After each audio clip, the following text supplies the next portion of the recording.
Hello students, स्वागत आहे तुमचं विक्रम अकॅडमीच्या यूट्यूब चॅनलवर. आज आपण 11th स्टँडर्डचा सेक्रेटरी प्रॅक्टिस हा सब्जेक्ट शिकत आहोत आणि आजचा टॉपिक आहे सेकंड कन्सेप्ट. आपण शिकणार आहोत टाईप्स ऑफ कंपनीज. तर पहा, चार्ट तुम्हाला दिलेला आहे टाईप्स ऑफ कंपनीचा. 5 बेसिस दिलेले आहेत. फर्स्ट दिलेली on the basis of incorporation, on the basis of members, on the basis of liability of members, on the basis of control and other types. आणि त्या बेसिसवर कंपन्यांचे टाईप्स इथे दिलेले आहेत. आपण 1 बाय 1 स्टडी करणार आहोत. सगळ्यात आधी on the basis of incorporation.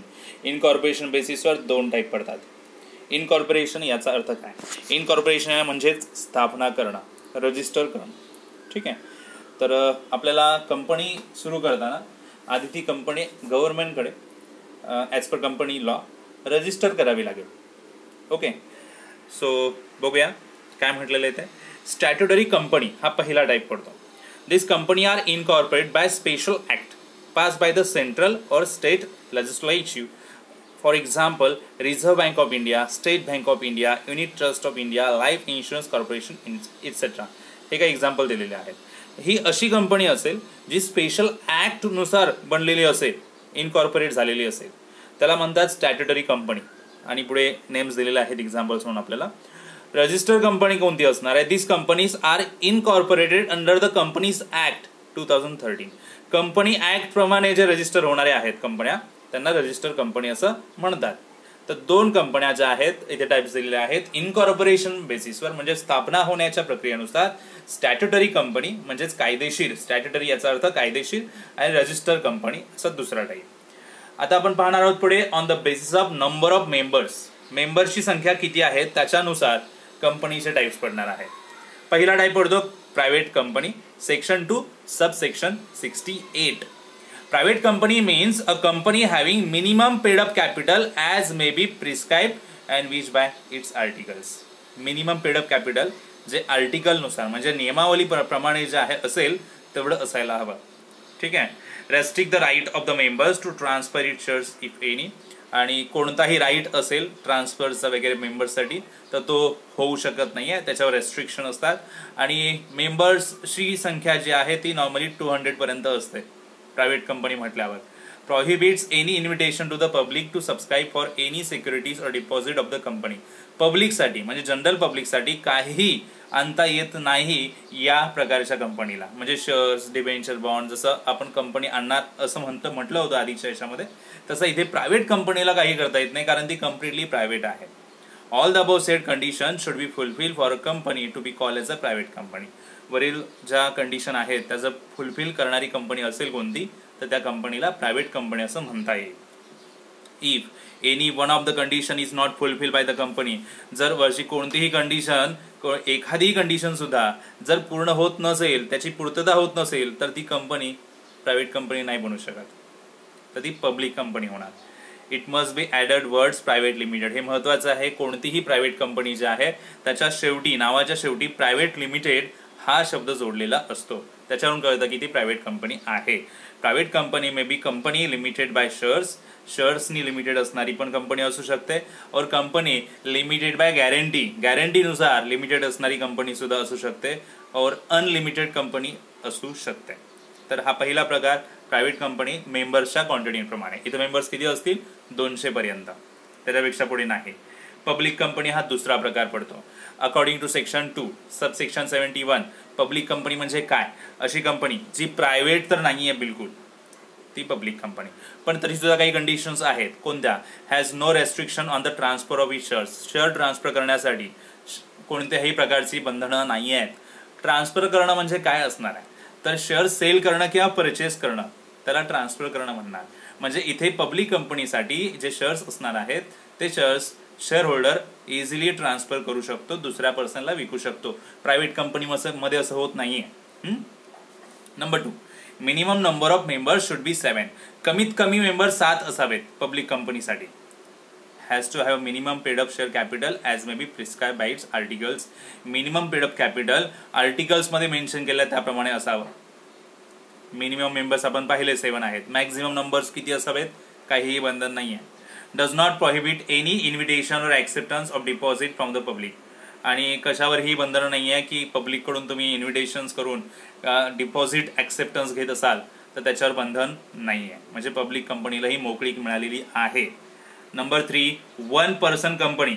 पहा, 1 पर्सन कंपनी हा थर्ड टाईप आहे.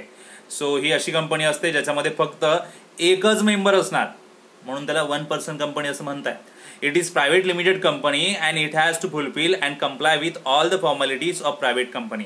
ही एक प्रकारे प्रायव्हेट लिमिटेड कंपनीच झाली. सगळ्या फॉर्मॅलिटीज प्रायव्हेट लिमिटेड कंपनीच्याच कराव्या लागतील ऍक्ट प्रमाणे. The concept of 1 person company was introduce through the companies act 2013. 1 person company जे आहे ते इंट्रोड्यूस केले गेले कंपनीज ऍक्ट प्रमाणे. It is operated by a single promoter who has limited liability. एकच प्रमोटर असतो याचा आणि तोच स्वतःच ऑपरेट करत असतो ही कंपनी, त्याची लायबिलिटी लिमिटेड असते.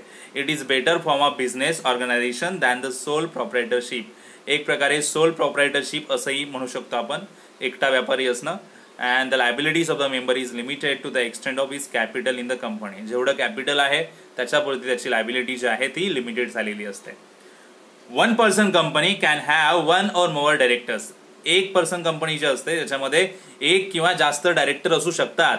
देर is no need to hold annual general meeting. आता एकच मेंबर असल्यामुळे एजीएम घेण्याची गरज नसते, म्हणजे अॅन्युअल जनरल मीटिंग घेण्याची गरज नसते, जी वर्षातून एकदा मीटिंग होते. आता बेसिस आहे पुढे लायबिलिटीज प्रमाणे, मेंबर्सच्या लायबिलिटीज प्रमाणे कंपन्यांचा प्रकार. Company limited by shares. आता काय म्हटलं पहा, सेक्शन 2 सबसेक्शन 22 प्रमाणे. These type of companies have a share capital and the liability of each member is limited. या कंपनीचं शेअर कॅपिटल असणार आहे आणि लायबिलिटी जी आहे प्रत्येक मेंबरची ती लिमिटेड असणार आहे to the unpaid part of face value of the share purchase by member. जेवढे शेअर्स मेंबरने घेतलेले आहेत त्या शेअर्सची जेवढी पूर्ण व्हॅल्यू पेड करायची बाकी आहे त्याच्यापुरती त्याची लायबिलिटी लिमिटेड असेल. म्हणजे समजा 10 रुपयाचा शेअर आहे, आतापर्यंत कंपनीने फक्त त्या 10 रुपयांपैकी 6 रुपयेच घेतले आहेत पब्लिक कडून, म्हणजे अजून 4 रुपये घ्यायचे बाकी आहेत. ते 10 रुपये पूर्ण केले की लायबिलिटी संपेल, पण ते पूर्ण करण्यासाठी जी बाकी रक्कम आहे अनपेड ती पेड करणं मेंबरसाठी भाग आहे. हीच त्याची liability. During the existence of the company or in the event of winding up, member can be called upon to pay the unpaid remaining amount on the shares purchased by him or her. ज्यावेळेस company बंद होत असेल किंवा company चालू असताना ठराविक certain पिरियडमध्ये company काय करते, मेंबर्सला सांगते की तुम्ही राहिलेली जी अमाऊंट आहे, अनपेड अमाऊंट जी आहे ती द्या शेअर्सची, जेवढे त्यांनी शेअर्स परचेस केले असतील. Company limited by shares may be public company. आता कंपनी जी लिमिटेड बाय शेअर्स असेल ती पब्लिक कंपनी सुद्धा असू शकते किंवा प्रायव्हेट कंपनी सुद्धा. This are the most popular types of company. कारण हेच 2 महत्त्वाचे टाइप्स आहेत पॉप्युलर, ज्या ठिकाणी बिझनेसच्या फॉर्मवर मॉडर्न फॉर्ममध्ये मॉडर्न जे ऑर्गनायझेशन्स आहेत त्यामध्ये फेमस आहे, पॉप्युलर आहे. Next point, company limited by guarantee असा आहे. Section 2 subsection 21. This type of companies may or may not have a share capital. अशा प्रकारच्या कंपन्यांकडे शेअर कॅपिटल असूही शकतं किंवा नसूही शकतं. Each member promises to pay a fix sum of money specified in the memorandum in the event of liquidation of the company for the payment of the debts and liabilities of the company. इथे प्रत्येक मेंबरनी एक certain promise केलेलं असतं की certain amount of money, fix amount of money ते pay करतील. Memorandum प्रमाणे त्यांनी हे असं घोषित केलेलं असतं. ज्यावेळेस कंपनी बंद होण्याच्या ह्याच्यावर असेल आणि त्यावेळेस त्यांना कर्ज जे घेतलेले आहेत ती रिपे करायचे आहेत, अशा वेळेस मेंबर्सच्या लायबिलिटीतून हे पूर्ण होणार आहे. सो प्रत्येक मेंबरकडून प्रॉमिस घेतलेलं असतं, एक गॅरंटी घेतलेली असते की सर्टन फिक्स अमाऊंट ते देतील, म्हणून त्यांना म्हणायचं आहे company limited by guarantee. Generally, such companies are not profit-making companies because they are formed for the purpose of promotion of art, science, culture, charity, sports or some other similar purpose. Normally, या profit-making कंपन्या नसतातच, या normally certain purpose साठी create झालेल्या असतात. ते examples आपल्याला इथे सांगितले. Number 3, unlimited liability company. अशी कंपनी ज्याची लायबिलिटी अनलिमिटेड असणार आहे. Company not having any limit on the liability of its members is term as a unliability company, unlimited company. So अशी कंपनी ज्यामध्ये मेंबर्सची लायबिलिटीला लिमिट नाही आहे, खूप साऱ्या लायबिलिटीज आहेत, तर अनलिमिटेड कंपनी म्हणतात. The members are fully liable to cover the debts of the company. जेवढं कर्ज होईल कंपनीवर हे कर्ज देण्यासाठी मेंबर्सला जबाबदार धरलं जाईल, त्यांच्याकडून अमाऊंट रिकवर केली जाईल आणि मग ते कर्ज फेडलं जाईल. Unlimited company can B either a private और पब्लिक कंपनी. ही प्रायव्हेट पण कंपनी असू शकते किंवा पब्लिक पण असू शकते किंवा 1% प्रायव्हेट कंपनी असू शकते. नेक्स्ट टाईप दिलेली आहे बेसिस ऑफ कंट्रोल. तर 2 टाईप पडतात याच्यामध्ये, होल्डिंग कंपनी आणि सबसिडरी कंपनी. आता होल्डिंग कंपनी काय असणार आहे आणि सबसिडरी काय असणार, व्यवस्थित लक्षात घेऊया, दोन्ही एकमेकांशी संबंधित आहेत. A holding company is a company which holds more than 1/2 of the total share capital of another company or has a powers to appoint or remove all or majority of directors of the another company. आता प्रत्येक कंपनीला पब्लिकसाठी shares मार्केटमध्ये आणावे लागतात, बरोबर. जर त्या शेअर्सपैकी 50% शेअर्सपेक्षा जास्त शेअर्स, मोर दॅन 50% शेअर्स जर एखाद्या कंपनीने होल्ड केले असतील तर त्या कंपनीची होल्डिंग कंपनी मालक होणार. ओके, पॅरेंटल कंपनी होणार, ती होल्डिंग कंपनी होणार. म्हणजे एखाद्या कंपनीचे जे शेअर कॅपिटल आहे त्याच्यामध्ये अर्ध्यापेक्षा जास्त हिस्सा जर दुसऱ्या कोणत्याही कंपनीचा असेल तर ती कंपनी होल्डिंग कंपनी म्हणेल आणि ज्या कंपनीचा हिस्सा घेतलेला आहे ती कंपनी सबसिडरी कंपनी म्हणते. दोन्ही एकमेकांशी रिलेटेड आहेत, एक होल्डिंग कंपनी, एक सबसिडरी कंपनी असं म्हणतात. सबसिडरी कंपनीचं काय सांगितलं बघा. Subsidiary company just the opposite of holding company. It is company which is the control by holding company. Holding कंपनीने जर शेअर्स घेतलेले आहेत तर ती होल्डिंग कंपनी असणारच आहे, पण ज्या कंपनीचे शेअर्स होल्ड केले ती कंपनी सबसिडरी कंपनी बनते. Such control is possible because the holding company purchase more than 1/2 of the share capital of subsidiary company. Subsidiary कंपनीचे मोर दॅन हाफ शेअर्स घेतलेले असतात, त्यामुळे सबसिडरी कंपनीला कम्प्लिटली कंट्रोल होल्डिंग कंपनी करत असते.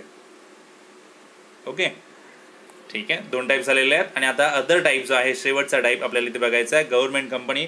Government company कोणाला म्हणायचं, तर कंपनी अशी ज्याच्यामध्ये 51% किंवा त्याच्यापेक्षा जास्त टक्के शेअर्स गव्हर्नमेंटकडे असतील.